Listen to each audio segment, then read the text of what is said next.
আমি বড়শি বাইতাম, আপনারা অনেকে দেখেছেন। ওই যে আগে মাছও ছিল, হ্যাঁ, বড়শি দিয়ে মাছ শিকার করতাম।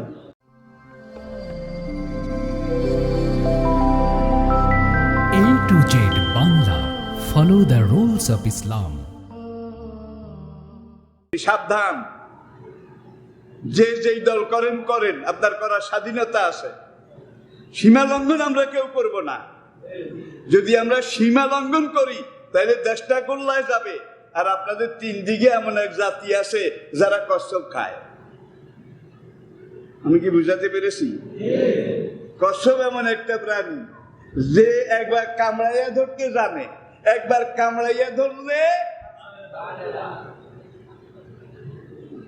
আমি বড়শি বাইতাম, আপনারা অনেকে দেখেছেন। ওই যে আগে মাছও ছিল, হ্যাঁ, বড়শি দিয়ে মাছ শিকার করতাম। তখন ওই যে খানবাদের বাড়ি মসজিদের উত্তর কিনার দিয়ে একটা কচুরিপানা আলা গভীর একটা খালের মতো, সেখানে বড়ি বাইতে গেছি ভাই। এখন বড় বড় শিং মাগুর, আমি যে একটা নিছি ওইটা ভরে গেছে, তো এখন মাছ ধরি।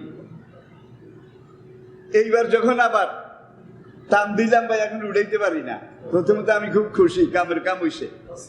অনেক টানাটানি করে দেখেছে চ্যাপটা কচ্ছপ একটা, চ্যাপটা কচ্ছপ একটা।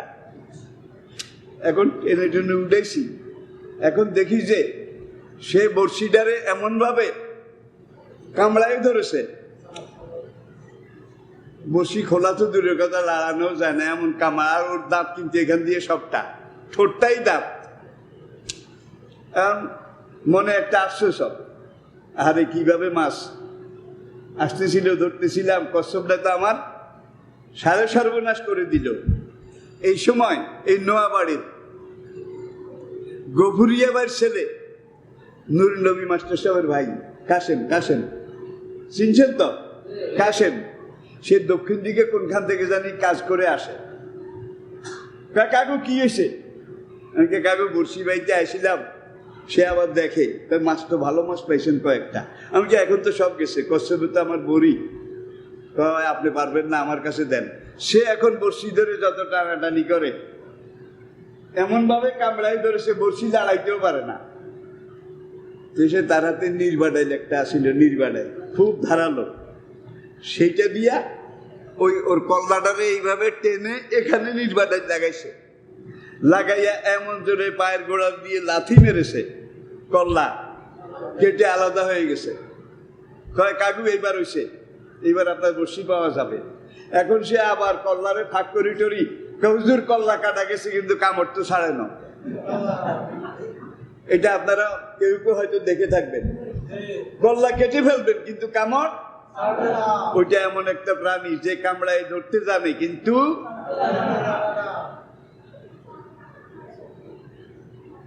তালপট্টি থেকে শুরু করে দেখেন না, তালপট্টি থেকে শুরু করে আমাদের যেখান দিয়ে যে কামড়াই ধরেছে, কোনটা ফেরত পাইছে?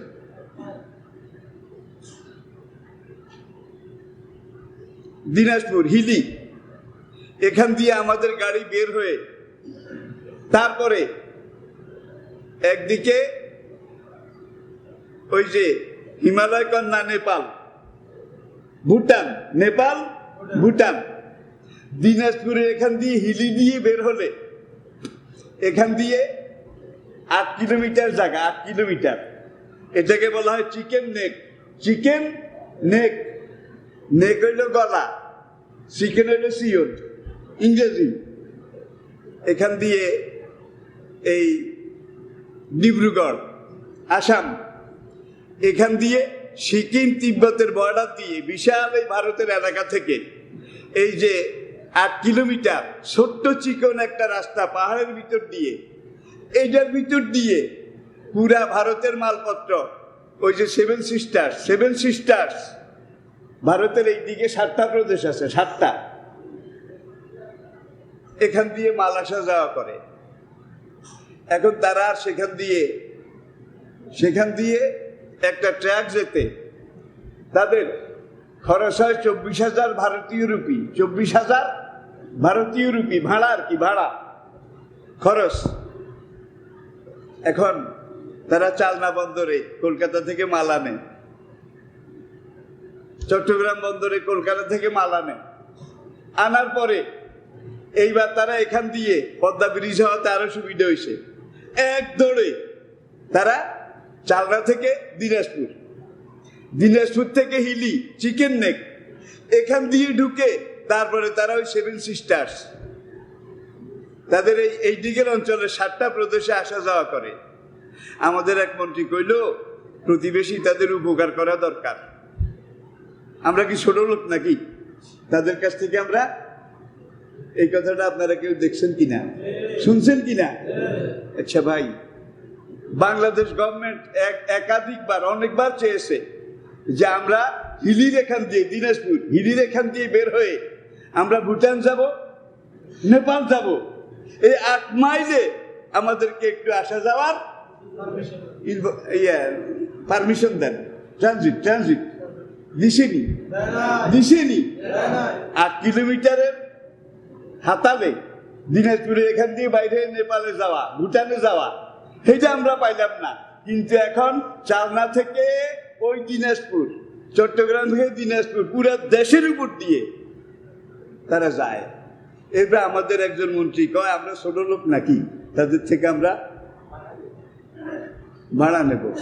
ভাই, এই যদি হয় আমাদের মানসিকতা, কিন্তু সবকিছুর একটা শেষ আছে। আপনারা কি আমার উপরে কেউ মন খারাপ করেন?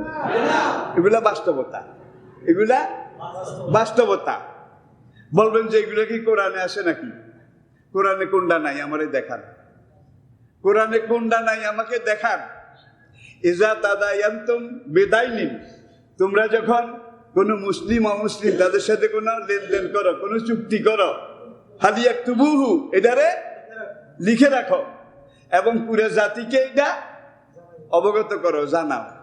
এখন লেখা হয়েছে কিনা এইটাও জানি না, ভাড়া পাই কিনা এইটাও জানি না, সবকিছু গোপনে হইতেছে, ঠিক কিনা বলে? ভাই, এটা আমার আলোচনার বিষয় নয়, তবে দেশের যে অবস্থা, আবারও বলছি, আপনাদের আল্লাহর দোহাই লাগে, আপনি আওয়ামী লীগ করেন, বিএনপি করেন, জামাত করেন, জাতীয় পার্টি করেন, যেইটাই করেন, কিন্তু আমরা যেন অসহনীয় না হই। দেশের মধ্যে একটা মারামারি, খুনাখুনি, ধর ধর মার মার, নাকি খেলা হবে মাঠে, এটা কোনো কথা হইল? এটা কোনো কথা হইল? গায়ের জোরে সবকিছু হয় না, করাও যায় না। খেলা কিন্তু শুরু হয়ে গেছে, খেলা কিন্তু শুরু হয়ে গেছে। আরে খেলার মাঠে 2 দল যদি কিলাকিলি লাগে, ভাই কে কারে কি পিডে, কে কার মাথায় বাড়ি দেয়, এটার কোনো ঠিক ঠিকানা? খবরদার, আমি প্রত্যেকটা রাজনৈতিক দলের কাছে এই অনুরোধ রাখি, আপনারা যত কিছু করেন আগে দেশটারে বাঁচান। এমন মনোবৃত্তি, মনোভাব যেন আমাদের কারো না থাকে যে আমি যদি খাইতে না পারি তাহলে সবাই ফেলে দেব, কাউকে খাইতে। অনেকটা অবস্থা কিন্তু সেরকম।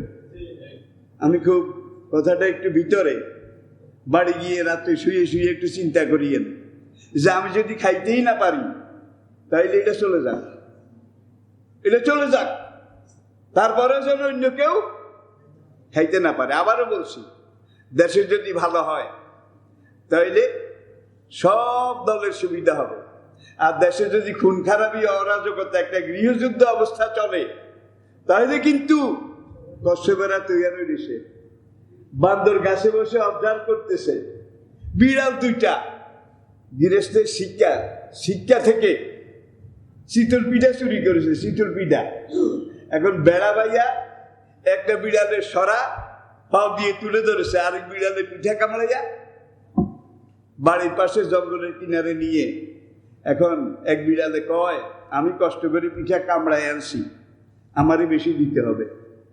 আরেক বিড়ালে কয়, আমি যদি সরা তুলে না দিতাম তুই পিঠা আনতে পারতি না, সুতরাং আমাকে বেশি দিতে হবে। এই বিড়ালকে আমারও বেশি দেওয়া লাগবে এই জন্য, ওই বিড়ালকে আমাদের বেশি দেওয়া লাগবে এই জন্য। বিড়ালের ঝগড়া কোনো সময় দেখছেন?